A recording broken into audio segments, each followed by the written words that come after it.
Yo, what's good, folks? Good morning, good afternoon, good evening, where you at in the world. This is Tyrus Bane. Welcome to the Definition of Anarchy channel, where today, on April 26, 2021, I want to talk about this proposed mileage tax. Okay, now you got lawmakers out there, so-called lawmakers, so-called representatives, that want to introduce a per mile tax to us, the people. Okay, so basically meaning you get taxed for every mile you drive. Now, my question is, how is this going to translate? How are they going to know how many miles you're driving? That's that's the key question for me. It's already bad enough that they want to tax you for driving. Okay, they want to tax you for driving. That's bad enough. But I want to know how they're going to know how many miles you're driving. You can't do it at the pump, right? Because different vehicles use different miles per gallon. So they can't do that, right? That wouldn't make any sense if they're doing per mile. Now they could tax gasoline, which they're already doing, right? And exponentially, exorbitantly in California, by the way. Like we're up to almost $5 a gallon here. But how would they know how many miles you're driving? How would they know that? This is one way they could do it, right? They could have you go to the DMV or whatever, wherever they want you to do it at, or have someone come to your house and install some form of GPS on your vehicle, right? To clock these miles. You understand what I'm saying? They would know where you're going, how far you drove, how many miles you drove. That's one way they could do it.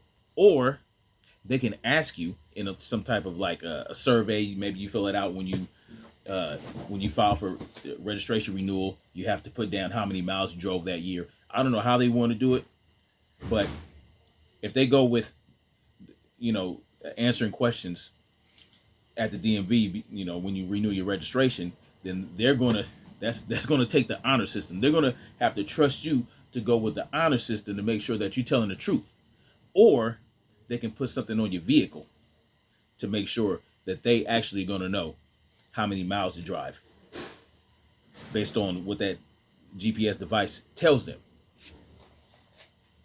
So, is that how they're gonna do it? I don't see any other way. If anybody can tell me how else they're going to know, so this is basically an invasion of your privacy.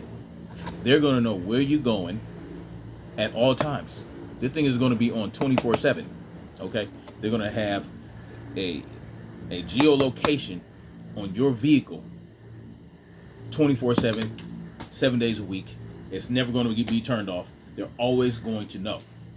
Now they're going to tell you is so they can tax you, which is bad enough, right? It's bad enough they're going to tax you for driving. Okay, driving in the vehicle you want to drive in that may not be as, fuel efficient as an electric vehicle. Definitely not as fuel efficient. But then again, you have to think about how those vehicles are charged, right? Generators. What do generators take? Fuel. And that's a whole nother story. I mean, of course you can, solar panels.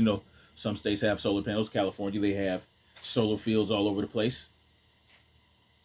But what type of energy goes into making those solar panels? It takes energy. Anything you create, anything man-made, takes energy.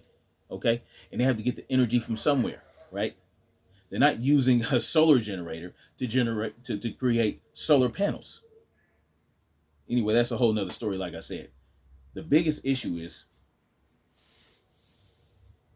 if they want to find out how many miles you're driving so that they can tax you appropriately, to tax you accurately, they're going to need to know where you're driving, how far you're driving at all times.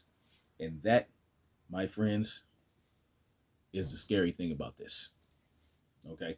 So, I don't know how far they're going to go with it. It's probably going to be dead in the water, but this is what they want to do. These are the things they want to do to you, okay?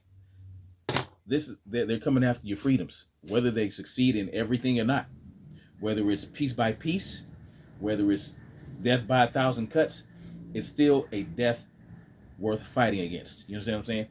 Like, just because it's going to die in the Senate floor, right? Because the Republicans are supposed to oppose all this bullshit, and that's how they have to keep up that narrative. They have to keep up that front. Like, look, we're Republicans. This is what we don't want anymore. Your freedoms being taken away. Okay, but some things are going to go through, and we have to watch very carefully of what they do let go through, right?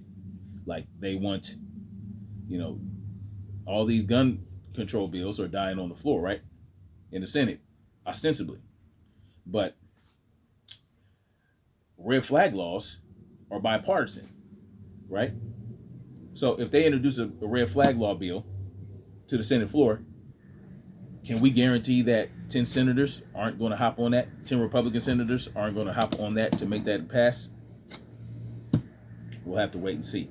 I know that Dan Crenshaw and others, other Republicans believe in red flag laws. So even your boy Donald Trump, I like take the guns first, due process second. And not only that, in states like California, they're constantly churning up gun control bills. They're constantly churning up rights infringing bills that once enacted will take more of your freedoms away. So while this, miles per mile tax is something that doesn't seem like it would get any headway, I would pay close attention to what they do let get headway and what they don't let get headway. The fact that these people think they can even introduce this shit and get away with it, that's the bigger problem. They should be afraid to introduce a bill every time, because they would have to fear the backlash, right? They'd have to fear suffering the consequences for trying to strip our rights away. They should fear us. You know what I'm saying? Not that we're threatening them.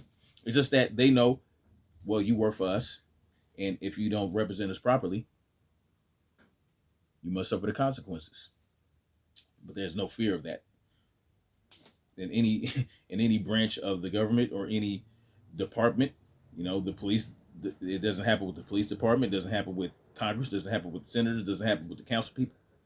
They are very comfortable going against the wishes of the people they represent, and there's something wrong with that. You understand what I'm saying? There's something very wrong with that. Every now and then you might get a representative that acts like they want to truly represent the people, but if they don't have the support of the one of the two parties, they're not going to get anywhere. All right. That's why this two-party system is bogus. That's why democracy is bogus. It's all bogus. A representative republic or a representative democracy, bogus. It's all bogus. The will of the people. That's what matters the most. The will of the people. Well, no, you know what matters the most? The will of the person, the will of the individuality, right? And then the will of the people.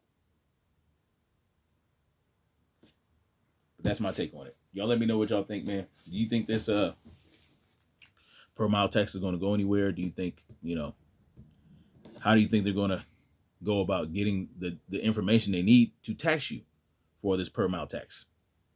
I think they're going to try to put some GPS shit in your vehicle. That's what I think personally. Otherwise, they're going to have to they're going to have to do it at the pump and do an average. You know what I'm saying? They're going to have to, they're going to have to average the per mile, the mileage per gallon. They're going to they're going to have to do that. They're going to have to average it out and give everybody a flat tax, or they're just going to track your vehicle. Okay, so anyway, y'all let me know what y'all think. Much love. Like, share, subscribe. Peace out.